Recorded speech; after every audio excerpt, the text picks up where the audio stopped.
नमस्ते छात्रों, मैं प्राध्यापक चंद्रकांत जाधव, चंद्रभागा भाई एलगुलवार जूनियर कॉलेज सोलापुर। आज के इस 12वीं कक्षा में आप सभी का स्वागत करता हूं। आज हम पाठ्यपुस्तक में पाठ क्रमांक जो 5वां है उसमें 5 जो है वो गुरुबानी कवि गुरु नानक जी का इस पद्य को हमें अध्ययन करना है। सबसे पहले इस पद्य को देखने से पहले हम लोग लेखक यानी कवि रचनाकार उनका परिचय हमें देखना है। कवि परिचय में हमें देखना है गुरु नानक जी का जन्म 15 अप्रैल 1469 को रावी नदी के किनारे तेलवंडवाड़ी नामक ग्राम में हुआ। बचपन से ही आपका झुकाव आध्यात्मिक चिंतन और सत्संग की ओर रहा। आपके व्यक्तित्व में दार्शनिक, योगी, गृहस्थ, धर्म सुधारक, समाज सुधारक और कवि के गुण पाए जाते हैं। आप सर्वेश्वरवादी हैं और सभी धर्मों वर्गों को समान दृष्टि से देखते हैं। आपने विश्व बंधुत्व के विचार की पुष्टि की है। आपके भावुक और कोमल हृदय ने प्रकृति से एकात्म होकर जो अभिव्यक्त की है वह अनूठी है। आपकी काव्य भाषा में फारसी, मुल्तानी, पंजाबी, सिंधी, खड़ी बोली और अरबी भाषा के शब्द समाये हुए हैं। सहज सरल भाषा द्वारा अपनी बात कहने में आप सिद्धहस्त हैं। आपका निधन 1539 में हुआ। अब उसके बाद हमें उनकी प्रमुख रचनाएं, विधा का परिचय और पाठ का परिचय देखना है। पहले उनके प्रमुख जो विधा हैं गुरु ग्रंथ साहिब, ये उनका कृति है। उसके बाद इस विधा यानी गुरुबानी इस विधा का जो प्रकार है उस विधा के बारे में जानकारी हमें देखना है। पद काव्य रचना की एक गेय शैली है। इसके विकास का मूल स्रोत लोकगीतों की परंपरा ही माना जा सकता है। हिंदी पद शैली में विभिन्न छंदों का प्रयोग अनेक निश्चित रूपों में हुआ। हिंदी साहित्य में पद शैली की 2 निश्चित परंपराएं मिलती हैं, एक संतों की सबद और दूसरी कृष्ण भक्तों की परंपरा।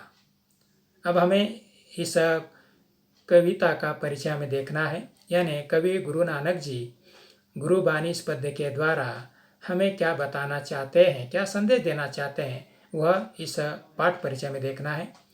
प्रस्तुत दोहों तथा पदों में गुरु नानक ने गुरु की महिमा, कर्म की महानता, सच्ची शिक्षा आदि विषयों पर अपने विचार व्यक्त किए हैं।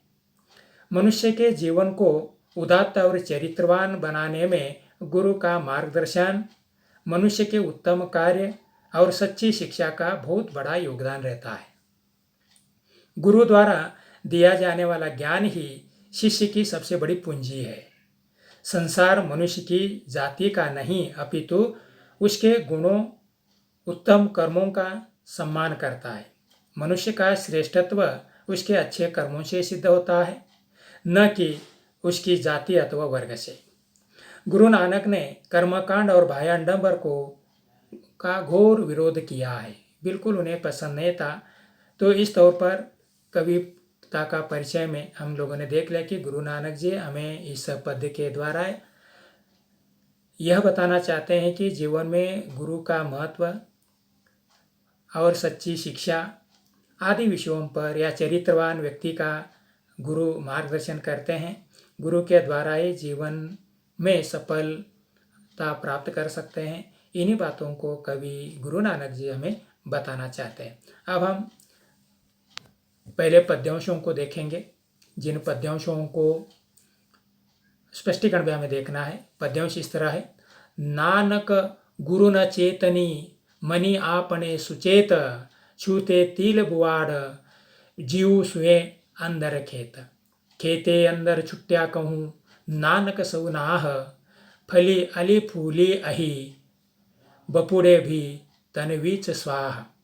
कवि इन पंक्तियों के द्वारा यानी गुरु नानक जी इन पंक्तियों के द्वारा ये कहना चाहते हैं, गुरु नानक जी कहते हैं कि जो लोग गुरु का चिंतन नहीं करते, गुरु से लापरवाही बरतते हैं और अपने आप को ही ज्ञानी समझते हैं, वे व्यर्थ ही उगने वाली तिल की उन झाड़ियों के समान होते हैं जिनकी देखभाल करने वाला कोई नहीं होता। वे ऊपर से फलती फूलती दिखाई देती हैं पर उन फलों के अंदर गंदगी और मैल भरा होता है। लोग ऐसे लोगों से किनारा कर लेते हैं। यानी कवि ने इन पंक्तियों के द्वारा यह बता दिया है कि जीवन में गुरु से लापरवाही का बर्ताव बिल्कुल ना करें। गुरु के आज्ञा के मुताबिक हमें काम करते रहना है, शिक्षा लेते रहना है।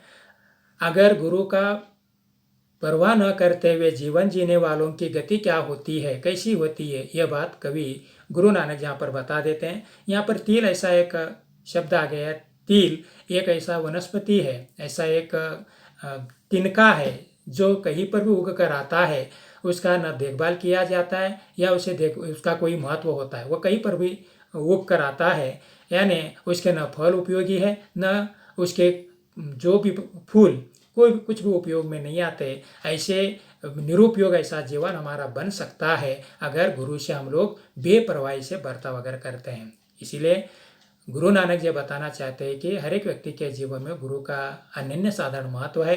गुरु के बातों को या मार्गदर्शन के अनुसार हमें चलना चाहिए। अगर नहीं ऐसा हुआ तो हम लोग खेत में हर जगह पर उग कर आने वाले उस फसल के समान या उस जो तिनके के समान होगा। उग कर तो आते हैं, फलते फूलते हुए नज़र तो आते हैं, लेकिन ना ही उन फूलों का ना फलों का कुछ उपयोग होता है, वह नष्ट हो जाते हैं।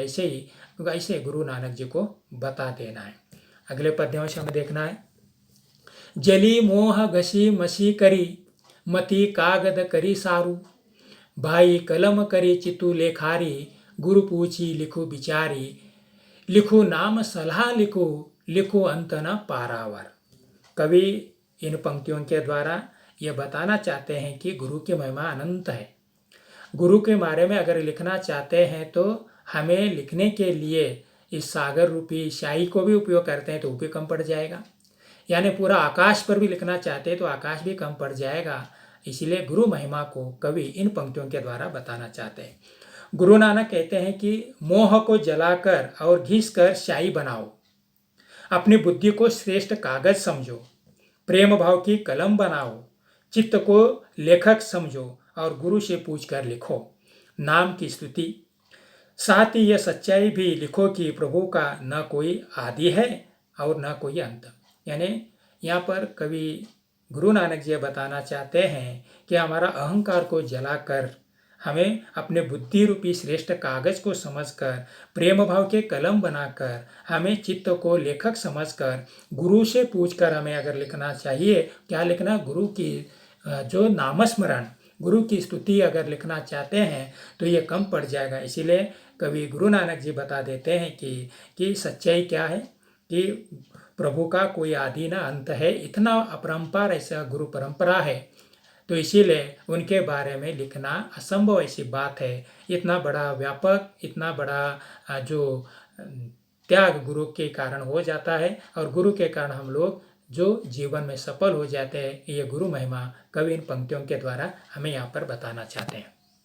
छात्रों, अभी तक हम लोगों ने गुरुबानी इस पद्य का पहले भाग में कवि परिचय, पाठ परिचय, विधा परिचय और उसके बाद 2 पद्यांशों का स्पष्टीकरण को हम लोगों ने सुना है।